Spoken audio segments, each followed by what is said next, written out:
It's not who you are that holds you back. It's who you think you're not. Most of us have limiting perceptions about ourselves that create doubt about the possibilities available to us. But in truth, we are spiritual beings having a human existence, having a human experience.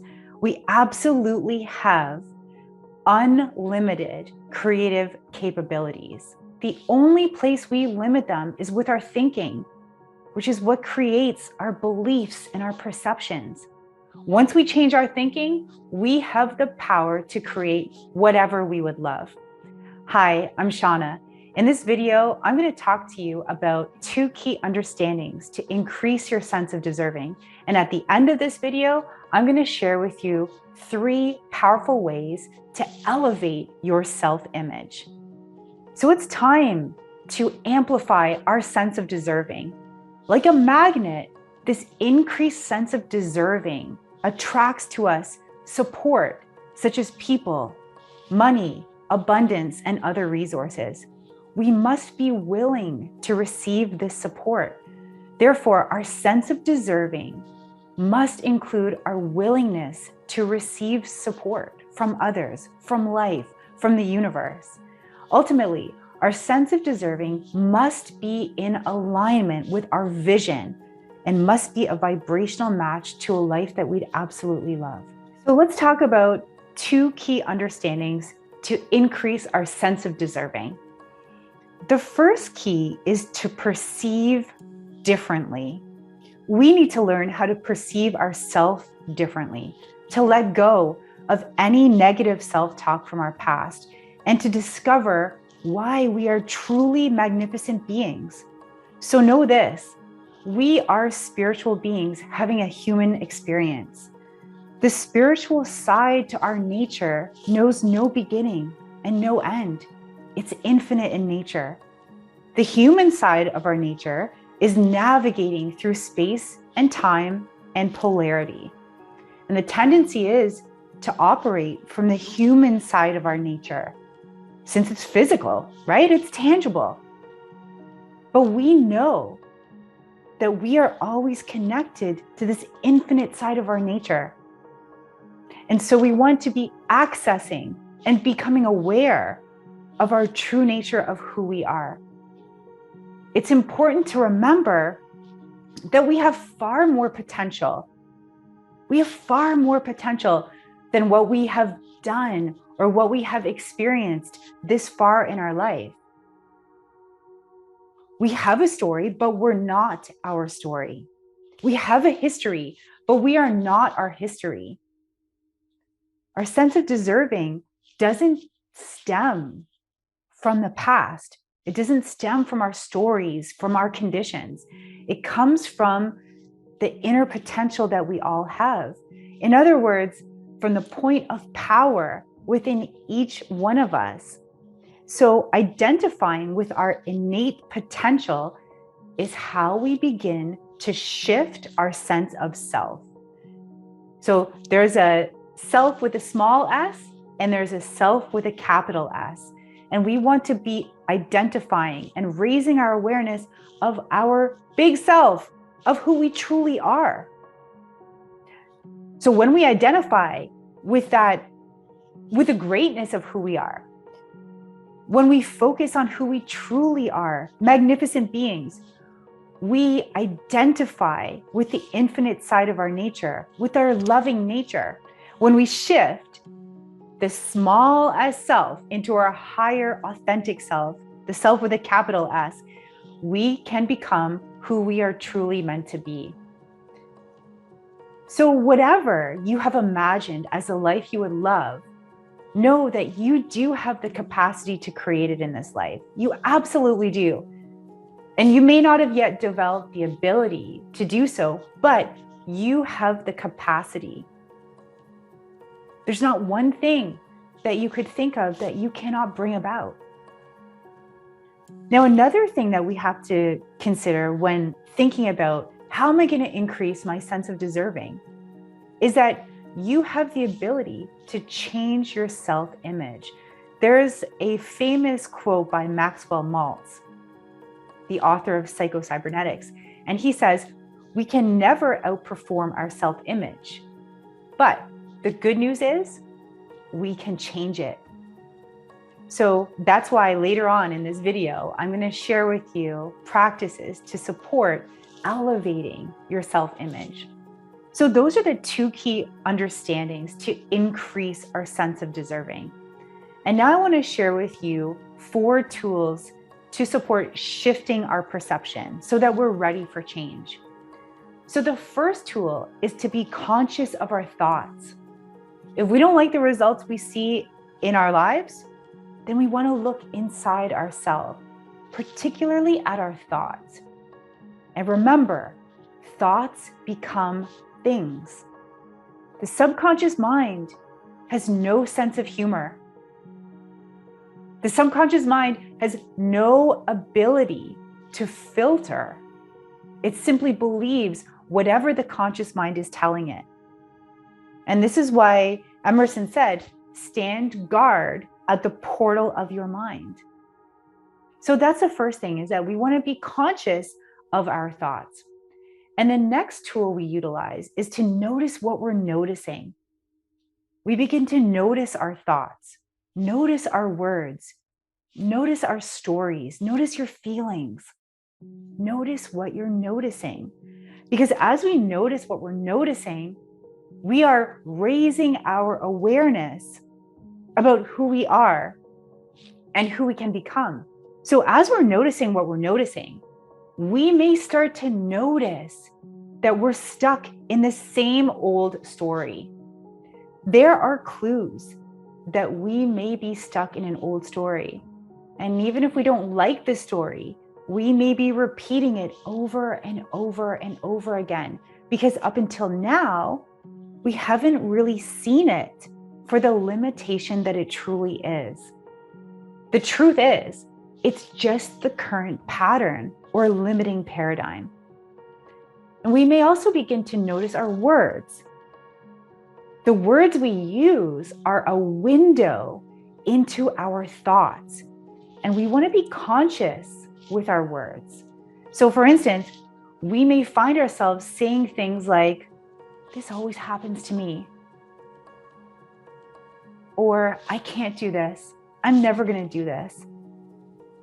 I don't have enough of this. I have to do this. I should have done that. It's so hard. I always try.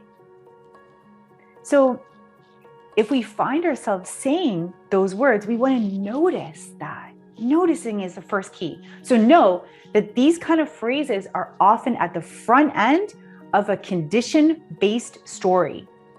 Just as we want to be conscious in our thinking, we want to start paying attention to the words and the stories that we're speaking.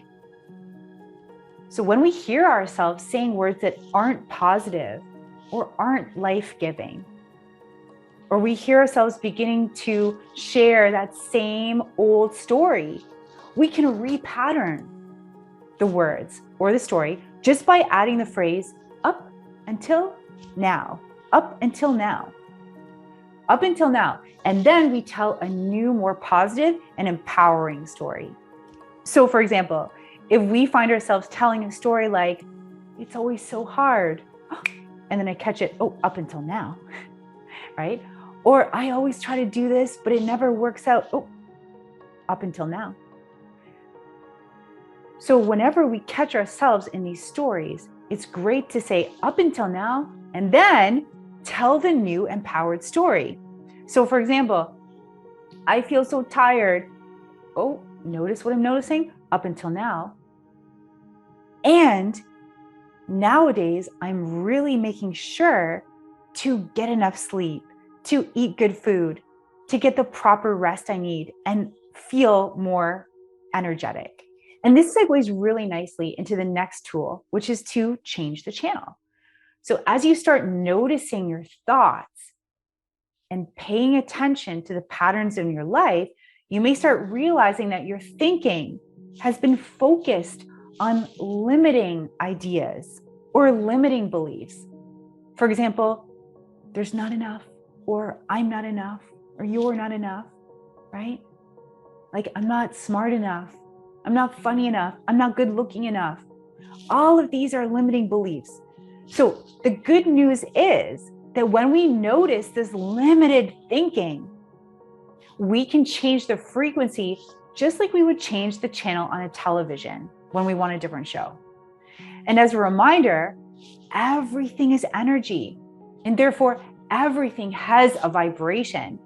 And this vibration is creating a specific frequency. So you may be able to notice the frequency by the feelings you're having. For instance, there's a feeling tone to lack. There's a feeling tone to not enough. And that feeling tone is very different when you're on the frequency or feeling tone of being prosperous or being grateful or feeling abundant. So there's a feeling tone to lack. There's a feeling tone to not enough. If you sit with that feeling, you can actually feel it. If you think lack, not enough, there's an energy in the body. However, when you shift and you change the channel to abundance and gratitude and prosperity, you feel in your body, you can actually feel the sensation of joy and abundance. And just like when you start to pay attention to your thoughts, your words, and your stories, you make a decision to begin to pay attention to your feelings. So when you notice that you're contracted, then start reviewing your thinking and changing your thoughts like you would just change on TV. So we can't have it all. We can't have love and resentment. It doesn't work that way. Love and resentment are not on the same frequency. So we may say, for instance, that we want abundance, but we're focused on lack and limitation. And we're giving our power over to the facts and conditions by telling the same old story. But now we know that abundance is not on the lack channel. You're not going to find abundance on the lack channel. So we must decide to change the channel so we're in harmony with that vibrational frequency of abundance. And the final tool in supporting our shift is to respond instead of react. Most of us have been trained to react. We've been trained to be reactive. Once it's programmed, it becomes an automatic reaction. And we don't even think about it. So once we have this patterned response, it's often unconscious. And we call it a reaction because it's no longer us consciously choosing how we're going to respond. We just react from a pattern that's been established somewhere in our learning, somewhere along our learning path. So we know that this unconscious reaction, it's not liberating. Not liberating. And why this matters to us is that we want to be able to consciously respond to life. So if you consider the word responsibility, it's our ability to respond. So we have a responsibility to choose our response to life. All right, now that we've taken a look at those two key understandings to increase our sense of deserving, I want to share with you practices to elevate our self-image. So number one, the first practice is to change your energetic state. So do something completely different to interrupt the pattern and change your energetic state. So as an example, when that old story starts to play, like, I don't have enough, I'm not good at business, I've never had enough money, I don't have family support, then decide to change your energetic state. As an example, put on your favorite music, walk around the block, go for a walk in nature, bake something delicious for yourself, get on your bike and take a bike ride. Do something for yourself that expands your energy. The next practice is to be a person of gratitude. Gratitude is a vibration of flow and expansion. And gratitude is in harmony with the frequency of abundance. Gratitude increases our sense of deserving. So the more that we identify with things that we're grateful for, the happier we become in our everyday life. We notice all of the beauty around us, all of the blessings around us, and we start to associate more with all of the good in our life and be grateful for it. This raises our vibration and it raises our self-image. And the last practice to change our self-image is to be a person of increase. Make every interaction and transaction one of increase. Because we don't attract what we want. We attract who we are. So this is a great understanding. So I'm going to repeat it. We don't attract what we want. We attract who we are, which means who we are being is reflected in our experience of life. So as we're being a person of increase, then gratitude, goodness, and success are reflected in our lives. So I'd like to share with you one exercise that you can do to increase your sense of deserving and elevate your self-image. And that is to write a new empowered story. As we talked about earlier in this video, it's easy to get stuck in the same old story. So I invite you to recognize and list at least one limiting belief that you've held about yourself up until now, and write the new empowered story. I hope you found that helpful.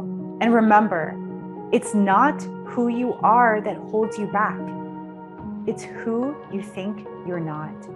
So increase your sense of deserving and increase and enhance and elevate your self-image. Lots of love to you all. See you next time.